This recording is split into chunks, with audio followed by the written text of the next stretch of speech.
Bharatiya Janata party పాత్ర అంటే ఒక రకంగా రెండు విషయాలు చెప్పొచ్చు. ఇక్కడ కేంద్రంలో భారతీయ జనతా పార్టీ తప్ప ఇంకే పార్టీ కూడా పోటీ లేదు. ఉంది అనుకుంటే అది భ్రమ, వాళ్ళ భ్రమ వాళ్ళు పడ్డట్టే. విషయానికి వస్తే ఇంతకుముందుకు అధికారంలో ఉన్న కేసీఆర్ ఎప్పుడు 17 పార్లమెంట్లు ఉంటే 16కే లెక్కేసుకునేది. ఇప్పుడున్న కాంగ్రెస్ ఏంటంటే మొన్న రేవంత్ రెడ్డి మాట్లాడిన విషయాలు చూస్తే తెలంగాణ ప్రజలందరూ స్పష్టంగా ఉన్నారు.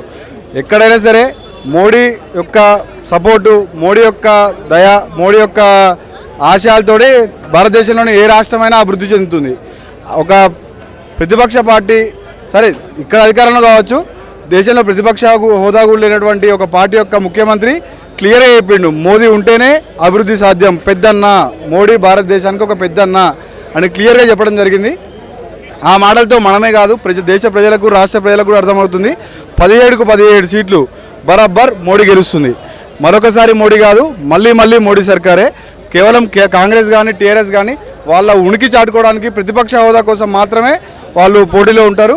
ఉన్నామన్న భ్రమలో ఉన్నారు. పోటీ అని కూడా ప్రజలు కూడా భావించట్లేరు. కేంద్రంలో 2 సార్లు అధికారంలో ఉండి తెలంగాణ రాష్ట్రానికి ఏం చేసింది అసలు ప్రత్యేకంగా? అంటే ఏం చేసిందంటే మీరు ఏమనుకుంటారండి? ప్రతి ఒక్కసారి చూసుకోండి, రైల్వేలు కానీ, ఇప్పుడు వచ్చే ఎన్హెచ్ఐ హైవేలు కానీ, ఇప్పుడు మొన్న విశ్వకర్మ మొదలుపెట్టామండి. భారతదేశంలో ఎక్కడ లేనటువంటి, ఇంతకుముందుకు ఏ చరిత్ర లేనటువంటిది విశ్వకర్మ లోన్లు. సెంట్రల్ గవర్నమెంట్ ఏది కూడా ఫ్రీగా ఇవ్వదు. ఎందుకంటే వాళ్ళు సబ్సిడీ ఇచ్చినా, ఫ్రీగా ఇచ్చినా అది ప్రజల సొమ్మే. ప్రజల సొమ్ము మీద వాళ్ళకు ఉన్నటువంటి చిత్తశుద్ధ లాంటిది.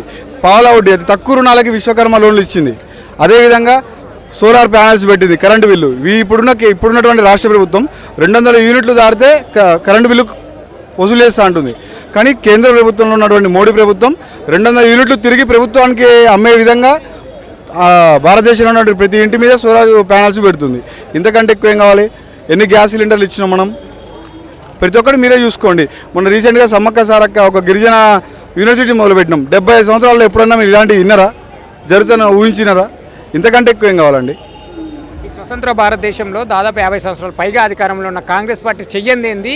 మీరు 2 సార్లు అధికారంలో ఉంది, బీజేపీ పార్టీ చేసింది ఏంది? ఇప్పుడు మేము చెప్తున్నాం కదన్నా, 50 సంవత్సరాల నుంచి వాళ్ళు ఆపిన ప్రతి ఒక్కటి మనం చేసినాం. ఇంతకుముందుకు ఒక ఊరి నుంచి ఒక ఊరికి పోవడానికి ఎంత జర్నీ పడుతుంది, ఇప్పుడు ఎంత జర్నీ పడుతుంది. ఇంతకుముందుకు మన దేశం అప్పులున్న పరిస్థితి. మనం ఏదైనా కొనుక్కొచ్చుకోవాలంటే భారతదేశంలో ఏది తయారు చేసుకునే శక్తి లేక ఇక్కడ ఎంతోమంది యువత ఉన్నారు, ఎంతోమంది సైంటిస్టులు ఉన్నారు, ఎంతోమంది మేధావులు ఉన్నారు. అయినా కానీ ప్రతి ఒక్కటి మనం బయటగా కొనుక్కొచ్చుకుంటాం. కానీ భారతదేశం కూడా ఈరోజు ఇప్పుడు మోడీ ప్రభుత్వం కూడా బయట నుంచి కొనుక్కొచ్చుకుంటుంది. ఉదాహరణకు ఏ యొక్క తీసుకొచ్చుకున్నా సరే, ఏది కొనుక్కొచ్చుకున్నా సరే ఆ వస్తువుతో పాటు దాని ఫార్ములా కూడా. రఫేల్ యుద్ధ విమానాలు కొన్నాం. వాళ్ళు 2011లో రఫేల్ యుద్ధ విమానాలకి డబ్బులు కట్టారు. 2014 వరకు కూడా వాళ్ళు తీసుకురాగలిగిరా? 2014 తర్వాత రఫేల్ యుద్ధ విమానాలతో పాటు రఫేల్ యుద్ధ విమానాల తయారీ విధానాన్ని కూడా మనం కొనుగోలు చేసినాం. మేక్ ఇన్ ఇండియా ద్వారా ఈరోజు భారతదేశంలో తయారవుతున్న వస్తువుల సంఖ్య ఏందని మీరు చూసుకోండి.